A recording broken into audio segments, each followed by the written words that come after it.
जो आज हम कक्षा अष्टम में परिमेय संक्रियाओं पर संक्रियाएं के अंतर्गत अभ्यास 1A का प्रश्न 1 सरल कीजिए का प्रथम खंड हल करना सीखेंगे। प्रथम खंड है बच्चों 4/5 प्लस छोटे कोष्ठक में -2/5 बराबर 4/5 प्लस माइनस विपरीत चिन्हों का आपस में जब गुणा होता है तो माइनस प्लस माइनस इस प्रकार ये -2/5 आ जाएगा। फिर बराबर लगाएंगे और दोनों भिन्नों का हर बराबर है तो एक लाइन खींच करके उसके बटे में 5 लिखेंगे और ऊपर जब हर बराबर है तो अंश में अंश घट जाएगा। 4 - 2 बराबर 2/5। इस प्रकार से बच्चों हमारा जो आंसर आ जाएगा वो 2/5 आ जाएगा। इसी प्रकार प्रश्न संख्या 1 का द्वितीय खंड है -4/-5 प्लस 2/-5। जैसा कि बच्चों हमें ज्ञात है माइनस माइनस प्लस विपरीत चिन्हों की जब आपस में गुणा होती है तो प्लस आता है बराबर 4/5 माइनस इसके पश्चात प्लस माइनस तो ये हमारा -2/5 आ जाएगा। फिर बराबर लगाएंगे बच्चों और अब दोनों के हर बराबर है तो 4 - 2 ये अंश में हो जाएगा और 4 में 2 घटेगा तो कितना बचेगा 2। इस प्रकार से हमारा जो द्वितीय खंड है इसका भी उत्तर 2/5 आ जाएगा। इसी प्रकार बच्चों आगे बढ़ते हैं।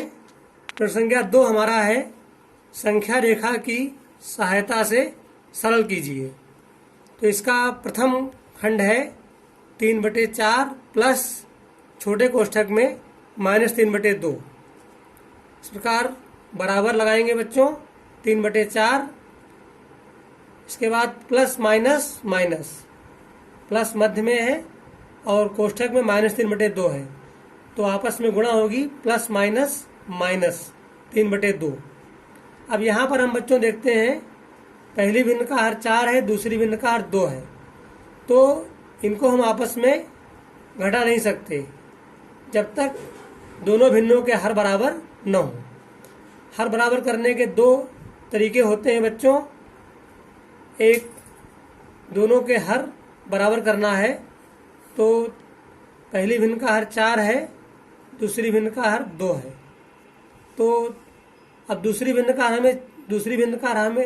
हर हमें 4 बनाना है तो 4 कैसे बनेगा, दूसरी भिन्न के हर में 2 से गुणा कर दें। अब जब 2 से गुणा हर में करेंगे तो अंश में भी 2 से गुणा करना पड़ेगा। तो इस प्रकार हमारा ये 3/4 माइनस 3 दूना 6 और हर में 2 गुणे 2 2 दूनी 4 आ जाएगा। अब पुनः बच्चों अब हर बराबर हो गया तो हर 4 हो गया और 3 - 6 माइनस का अधिक है माइनस के 6 है प्लस के 3 है जिसके ज़्यादा होते हैं उसी के बचते हैं तो 6 में 3 घट जाएगा तो कितना बचेगा बच्चों 3 बचेगा और चिन्ह लगता है बड़े का। इस प्रकार से -3/4 हमारा आ जाएगा। अब इसको बच्चों हमें संख्या रेखा पर दिखाना है। किस प्रकार से संख्या रेखा की सहायता से इस प्रश्न को हम हल कर सकते हैं। तो यहाँ पर संख्या रेखा पर एक बिंदु से दूसरे बिंदु का विस्थापन 1/4 है। अब यहाँ पर देखिए बच्चों -6/4 माइनस का मतलब है हमें विपरीत दिशा में जाना है। माइनस का मतलब क्या है बच्चों, हमें जाना है विपरीत दिशा में शून्य के बाईं ओर। तो इस प्रकार हम एक संख्या रेखा खींच लेंगे और संख्या रेखा पर शून्य के दाईं ओर समान दूरी पर बिंदु लगा लेंगे और उन्हें क्रम से 1/4 2/4 3/4 4/4 5/4 6/4 इस प्रकार से दिखा लेंगे और शून्य के बाईं ओर -1/4 -2/4 -3/4 -4/4 -5/4 -6/4 इस प्रकार से शून्य के बाईं ओर दिखा लेंगे। अब जो हमारा प्रथम भिन्न है 3/4, प्लस का 3/4 है, इसका मतलब 3 विस्थापन, और ये 3 विस्थापन किस दिशा में होगा? शून्य के दाईं ओर।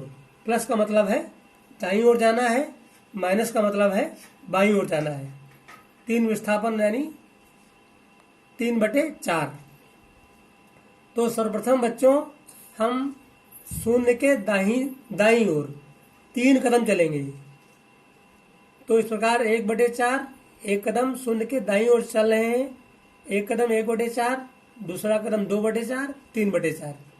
ये 3/4 ये प्लस का है बच्चों। इसके पश्चात -6/4 है। तो माइनस का मतलब अब यहां से हमको विपरीत दिशा में वापस लौटना है। तो यहीं से 3/4 से प्रारंभ करेंगे, तो बाईं ओर जाएंगे 1/4, 2/4, 3/4, 4/4, 5/4, 6/4। 6/4 जब हम बाईं ओर चलेंगे तो हम कहाँ पहुंचेंगे बच्चों? -3/4 पर। इस प्रकार हम देखते हैं 3/4 -6/4 बराबर -3/4। तो ये संख्या रेखा की सहायता से ये मैंने दिखाया इसको, तो हमारा उत्तर -3/4 आ गया। ठीक है बच्चों, आज का जो पाठ है यहीं पर समाप्त करते हैं। शेष कल जो है इसी समय इसका हम सभी बच्चों अध्ययन करेंगे। धन्यवाद।